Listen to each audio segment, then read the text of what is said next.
Hello everyone, ये quick video है हमारे model right one winding resistance intelligent test equipment का। तो जैसे ही आपको ये इंस्ट्रूमेंट मिलता है तो आपको एग्जैक्टली क्या क्या करना है, कैसे उसको ऑपरेट करना है, वो मैं आपको बता रहा हूँ। तो आपको एक ऐसा बैग मिला होगा, उसके अंदर आपको केबल मिली होगी। उस केबल्स को कैसे कनेक्ट करना है वो हम यहाँ पे देखते हैं। अभी ये देखेंगे, ये 7 सेगमेंट डिस्प्ले है बिग साइज, और ये है आपका ऑन ऑफ स्विच। ये यूएसबी पोर्ट है, यहाँ पे टर्मिनल्स हैं, केल्विन टर्मिनल्स है, और यहाँ पे हम कीपैड देख रहे हैं। ठीक है, अब देखेंगे कि जो आपने टर्मिनल लगाने हैं वो कैसे लगाने हैं, थोड़ा उसमें हम देखेंगे।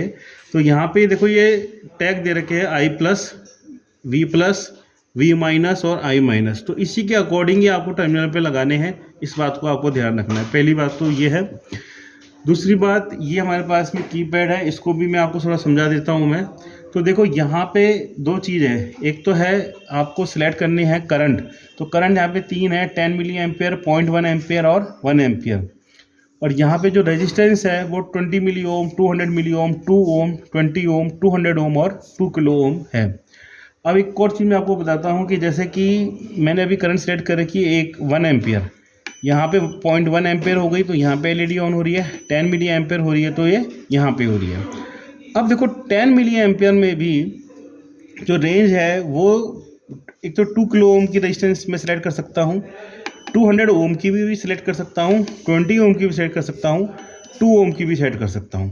पर अगर मैं 200 मिली ओम की करना चाहूँगा तो ये नहीं होगी। तो यहाँ पे 10 मिली एम्पेयर में जो रेंजेस है वो 2 किलो ओम, 200 ओम, 20 ओम और 2 ओम है। ये हमने मैनुअल में भी लिखा हुआ है और कैटलॉग में भी लिखा हुआ है, तो इसको आप देख सकते हो। ठीक है। सिमिलरली अगर 0.1 एम्पियर की मैक्सिमम रेंज 200 ओम है, उसके नीचे ये 3 रेंज और लेगा, मतलब कि 20 ओम भी ले लेगा, 2 ओम भी ले लेगा, 200 मिली ओम भी ले लेगा, पर 20 मिली ओम नहीं लेगा। तो यहाँ पे कुछ नहीं हो रहा। ऐसी 1 एम्पियर है, 1 एम्पियर में भी 4 रेंजेस है। 20 ओम इसकी मैक्सिमम रेंज है, फिर 2 ओम है, फिर 200 मिली ओम है, फिर 20 मिली ओम है। मतलब based on your requirement transformer जो टेस्ट कर रहे हैं उसके अकॉर्डिंग आपको करंट रेंज और रेजिस्टेंस रेंज आपको सेलेक्ट करनी है। अब यहाँ पे जो थंब ऑफ रूल ये रहेगा कि जो आपका डिस्ट्रीब्यूशन ट्रांसफार्मर है जनरली, तो उसकी जो एलटी साइड रहेगी तो उसको हम 1 एम्पेयर पे मेजर करते हैं, और जो एसटी साइड रहती है उसको हम 0.1 एम्पेयर की रेंज में सेलेक्ट करेंगे। अभी जैसे फॉर एग्जांपल अगर मैं एलटी का अभी मैं टेस्ट करूँगा, 1 एम्पेयर में मैंने सेलेक्ट कर दिया, और यहाँ पे जो रेजिस्टेंस रेंज होगी वो 200 मिली ओम के अंडर में होती है जनरली, और या तो 20 मिली ओम होगी या फिर 200 मिली ओम की रहेगी। ठीक है। एलटी साइड में करंट 1 एम्पेयर रहना है और रेजिस्टेंस 20 मिली ओम या फिर 200 मिली ओम होना है।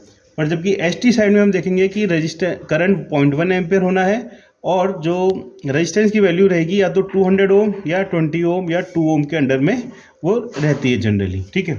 तो अभी मैंने 1 एम्पियर और 200 मिली ओम यहाँ पे सिलेक्ट किया है। अभी मैंने इसको इस ट्रांसफार्मर से कनेक्ट किया है। यहाँ पे इस ट्रांसफार्मर को आप देख सकते हो। यहाँ पे भी आप देखना है कि जो V+ मैंने यहाँ लगाया है, I+ मैंने यहाँ पे लगाया है। फिर यहाँ पे मैंने, आप देखोगे कि I- और V- भी लगाया हुआ है। ठीक है। अभी आप यहाँ पे देखते हैं, इंस्ट्रूमेंट पे देखते हो, और यहाँ पे एक स्टार्ट की है, एक स्टॉप की है, और ये जो है सेफ्टी एलईडी है। मतलब कि जब ये स्टार्ट के बाद जब आप डिस्चार्ज करोगे तो डिस्चार्ज हो गया है उसका इंडिकेशन है। उसी के बाद आपको ये टर्मिनल या तो इंस्ट्रूमेंट से हटाने हैं या फिर आपको ट्रांसफार्मर से हटाने होंगे। इस एलईडी का आपको ध्यान रखना है। तो अभी मैं यहाँ पे स्टार्ट बटन को प्रेस कर रहा हूँ और मैं रेजिस्टेंस की वैल्यू यहाँ पे वॉच करने जा रहा हूँ। अभी देखेंगे कि रेजिस्टेंस की जो वैल्यू यहाँ पे आ रही है वो अराउंड 80.56 ओम आ रही है। अब इसके बाद में स्टॉप की प्रेस कर दूंगा मैं, तो यहाँ पे एक एलईडी ब्लिंक हुई और ये रीडिंग यहाँ पे 0 हो गई। ठीक है। तो ये सारे फीचर्स इस इंस्ट्रूमेंट के हो गए हैं। अब मैं आपको बताऊंगा कि इसमें एक और फीचर है जो कि बहुत इंपॉर्टेंट फीचर है। तो जनरली हम कैलकुलेटर करना पड़ता है कि भाई 80.56 अभी रीडिंग है तो 75 पे क्या होगी, ये हमको जानना रहता है। तो उसके लिए भी इसमें प्रोविज़न दिया हुआ है। तो आपको करना क्या है कि यहाँ पे स्टार्ट की, जैसे मैंने यहाँ पे प्रेस की है, अभी यहाँ पे रेजिस्टेंस की वैल्यू आएगी 80.56 अराउंड, और उसके बाद में मैं देखना चाहता हूँ कि ये 75 पे क्या होगी। तो उसके लिए मुझे सिंपली क्या करना है, यहाँ पे मुझे F1 प्रेस करना है। तो ये F1 प्रेस करते हुए मुझे ये दे देगा 90.37। तो मेरा काम फटाफट यहाँ पे हो जाएगा।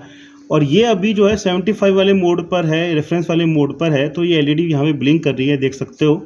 अगर मैं वापस चाहता हूँ कि ये normal mode of resistance meter आ जाए, तो मैं चाहूँगा कि यहाँ पे एलईडी ब्लिंक ना करे, तो मैं F1 को प्रेस कर दूंगा और ये नॉर्मल मेरा ये मोड आ गया है और मैं यहाँ से स्टॉप की प्रेस कर रहा हूँ। ठीक है, अब यहाँ पे आप ये भी कहेंगे कि अगर मुझको 75 पे देखना है तो कुछ सेटिंग भी होगी, तो वो सेटिंग कैसे करनी है? तो इसके अंदर जो सेटिंग है वो क्या है, वो मैं आपको बताता हूँ। इसमें 3 सेटिंग होती है, AST, A for ambient temperature, S for standard temperature और T फॉर टाइप, मतलब कि एल्यूमिनियम वाइंडिंग है या फिर कॉपर वाइंडिंग है। तो अगर मैं AST वाली की को प्रेस कर रहा हूँ तो यहाँ पे A मतलब एम्बिएंट टेम्परेचर अभी 44 है, उसको कैसे सेट करना है वो मैं अभी आपको बताऊँगा।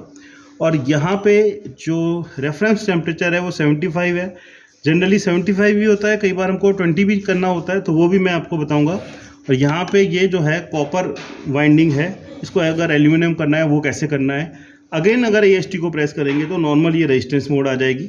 ठीक है, अब मान लीजिए मैं एम्बिएंट टेम्परेचर जो है 44 है, पर मैं उसको घटा के 36 करना चाहता हूँ, तो मुझे क्या करना है कि AST को प्रेस करना है। 44 को 36 बनाने के लिए अब सेट बटन प्रेस करेंगे, ये 4 जो ब्लिंक कर रहा है तो ये अप एंड डाउन की मुझे दिख रही है, तो इसको मैं 3 बना देता हूँ, फिर शिफ्ट करा दूंगा। अब ये ब्लिंक कर रहा है, 4 वाला ब्लिंक कर रहा है, तो इसको अप करके मैं 6 बना दूंगा और फिर यहाँ पे जाके मैं सेट प्रेस कर दूंगा।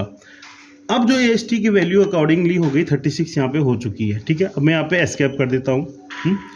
अब अगर मैं चाहता हूँ कि स्टैंडर्ड टेम्परेचर 75 है, इसको सेट करके मुझको 20 बनाना है, तो आप इन दोनों अप एंड डाउन की एंड शिफ्ट से इसको सेट कर सकते हैं। ठीक है, अगर आप इससे बाहर निकलना चाहते हैं इस मोड से तो एस्केप आ जाओ। ठीक है, अगर आप चाहते हो वाइंडिंग अभी कॉपर है, आप इसको एल्यूमिनियम आपका ट्रांसफार्मर है, तो अप एंड डाउन की से आप जो है सिलेक्ट कर सकते हो। अभी मैंने एल्यूमिनियम सेलेक्ट कर दिया और यहाँ पर मैंने, अगर आप सेट करना चाहते हो तो सेट कर दो, अगर आप नहीं चाहते हो जो चेंज सेटिंग तो आप एस्केप कर दो। तो यहाँ पे मैंने सेट की प्रेस कर दी है। ठीक है, तो अभी हमने इस इंस्ट्रूमेंट में समझ आया कि कैसे इसको नॉर्मली ऑपरेट करना है।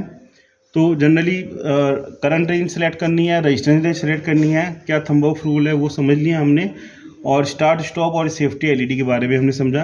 और अगेन हम जो उसका फीचर है 75 डिग्री सेल्सियस पे कैसे कैलकुलेट करना है यूजिंग दिस F1 की, और कैसे हमको डिफरेंट जो सेटिंग्स है like ambient temperature, standard temperature और टाइप ऑफ वाइंडिंग कैसे सेट करनी है, वो भी हमने इस वीडियो में जाना। अगर इससे रिलेटेड कुछ और आपको डाउट है तो आप ज़रूर हमसे पूछ सकते हैं। थैंक्स।